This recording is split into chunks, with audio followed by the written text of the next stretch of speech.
Você já se perguntou como é o inferno? Numa era em que questionamentos permeiam a mente humana, o conceito de inferno, conforme minuciosamente detalhado nas Sagradas Escrituras, é um poço de especulação. Um tema que tem gerado debates e reflexões por incontáveis gerações. Em sua essência, o inferno é frequentemente compreendido como um local ou estado de retribuição após a morte. Mas qual é a imagem que as Escrituras pintam sobre esse lugar temido, preeminente em chamas e tormentos? As Escrituras frequentemente descrevem o inferno em tons incandescentes e de infinitos tormentos.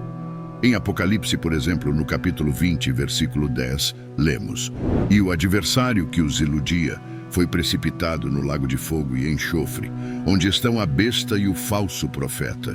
E de dia e de noite serão atormentados pelos séculos dos séculos." Esta visão de retribuição eterna será verdadeiramente o destino que aguarda os perdidos. A resposta, por mais severa que possa parecer, é um sim. O grego não poderia ter sido mais claro ao mencionar tanto o dia quanto a noite na frase "pelos séculos dos séculos".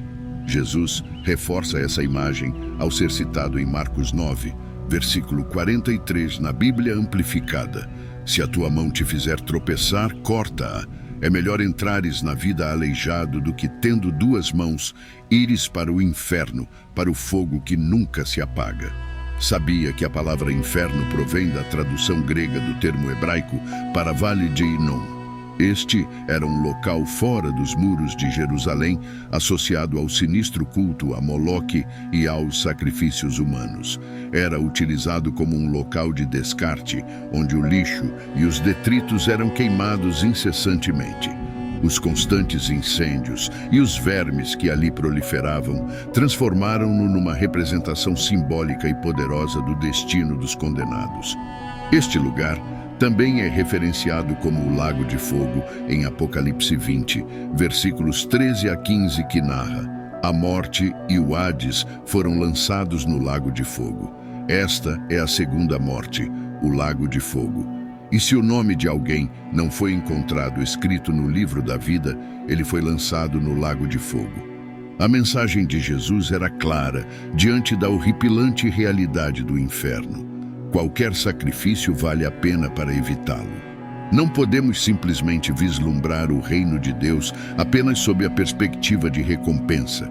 Devemos também entender o preço do sacrifício. Outro aspecto do inferno é a escuridão e o desespero.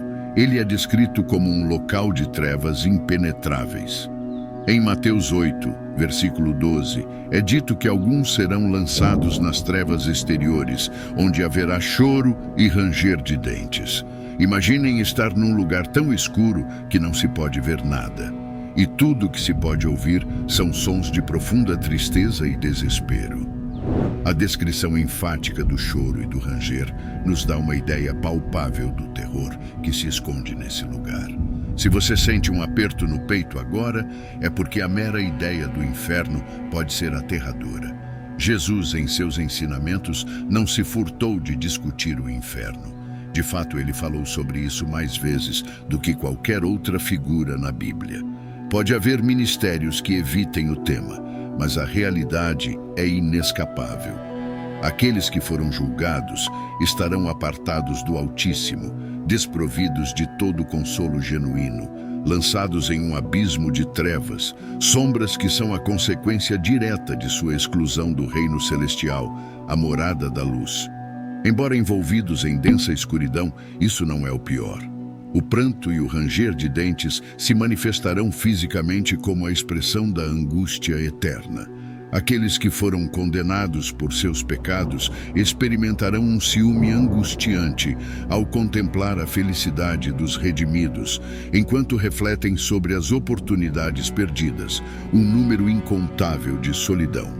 Talvez um dos aspectos mais dolorosos do inferno seja a sensação de um isolamento absoluto, uma separação total do amor e da misericórdia divina. Em 2 Tessalonicenses 1:9, está escrito que esses sofrerão a penalidade de eterna destruição, banidos da face do Senhor e da glória do seu poder. A justiça de Deus não pode ser ignorada. Ele é amor, sim, mas também é santo. Seu caráter demanda que o pecado seja punido. A palavra destruição aqui não implica aniquilação, mas uma perda de propósito e bem-estar. Em Lucas 5:37, os odres de vinho que Jesus mencionou estavam destruídos, o que significava que não eram mais úteis.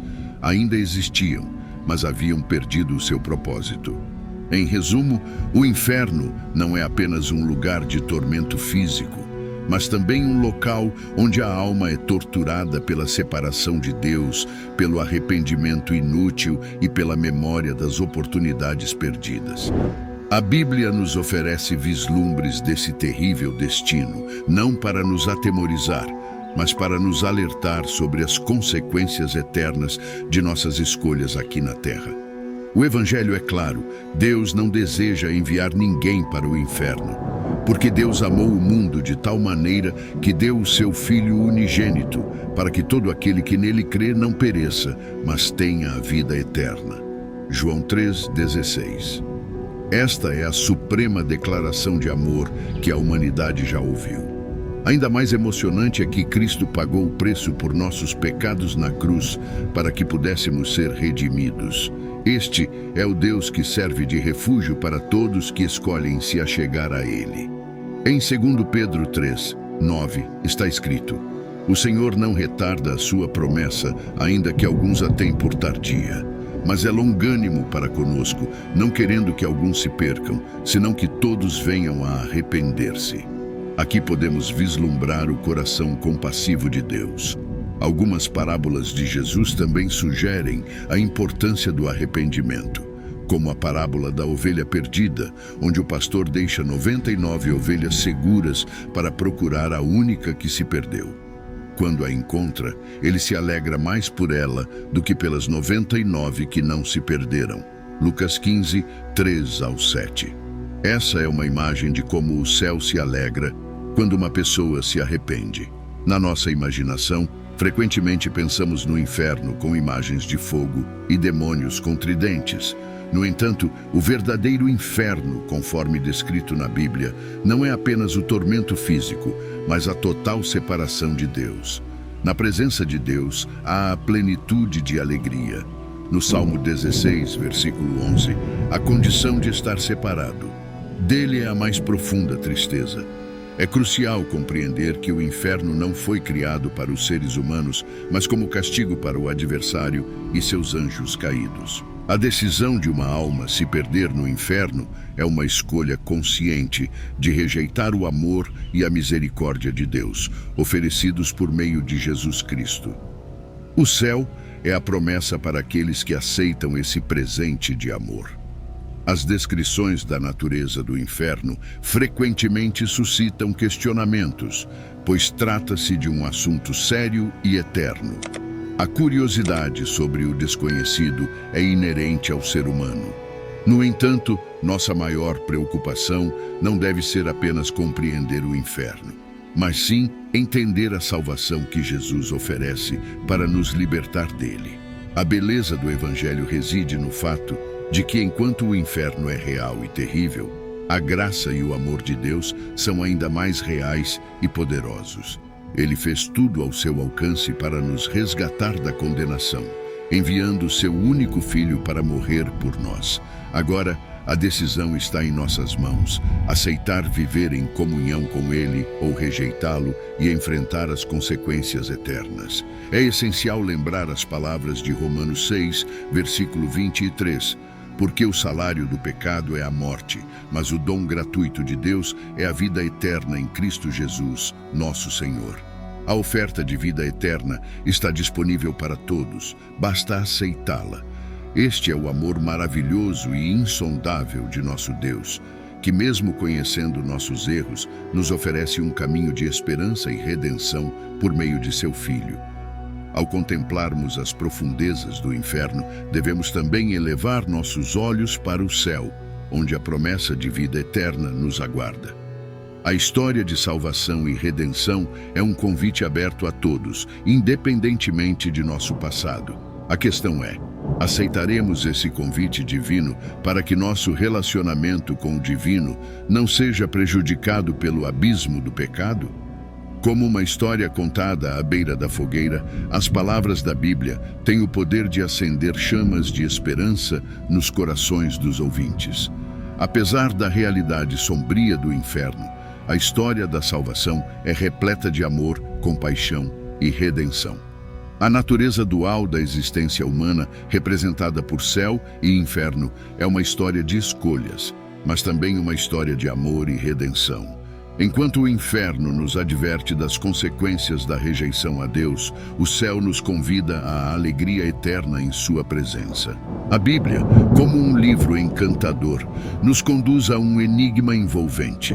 Por que um Deus tão amoroso permitiria a existência de um lugar tão temível?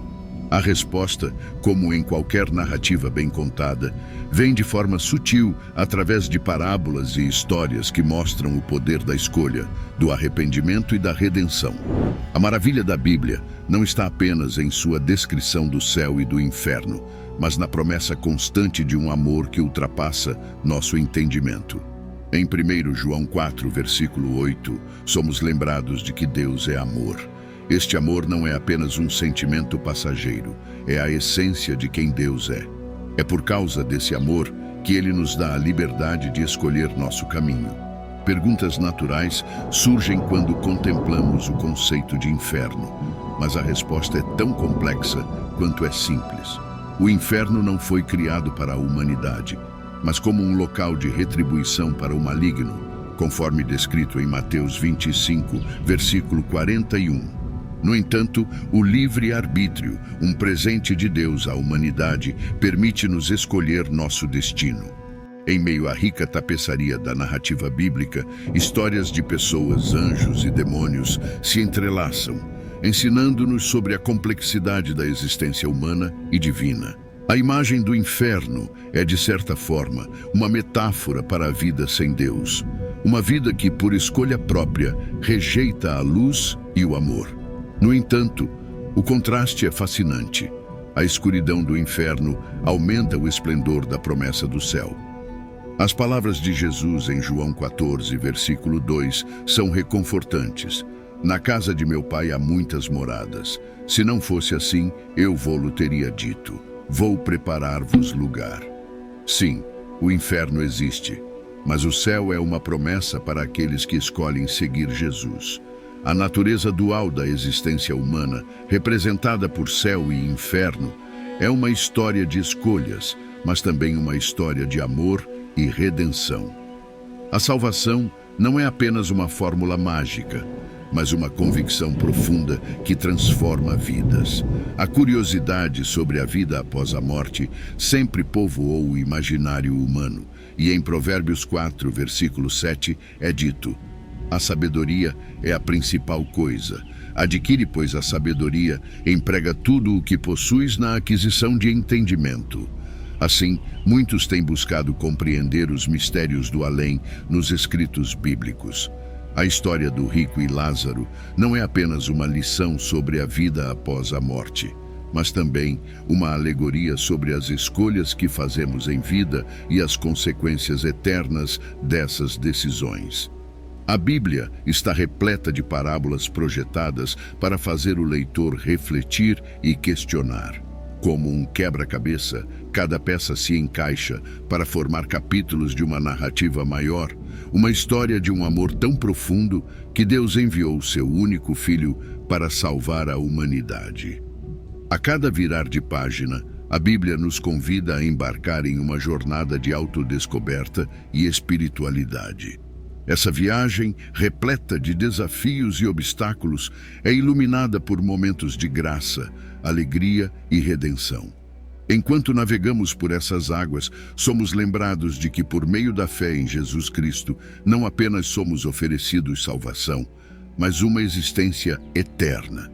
O juízo final, vividamente descrito no Apocalipse, não é apenas um evento cataclísmico, mas uma representação do triunfo final do bem sobre o mal, da luz sobre as trevas. Em Efésios 6, versículo 12, somos lembrados de que a nossa luta não é contra carne e sangue. Imagine o esplendor do novo céu e da nova terra, lugares onde dor, sofrimento e morte são apenas lembranças distantes. Este é o presente prometido por Deus àqueles que depositam sua fé em Jesus. Não é apenas uma existência, mas uma vida abundante em comunhão eterna com o Criador. Com grandes promessas, vem grandes responsabilidades.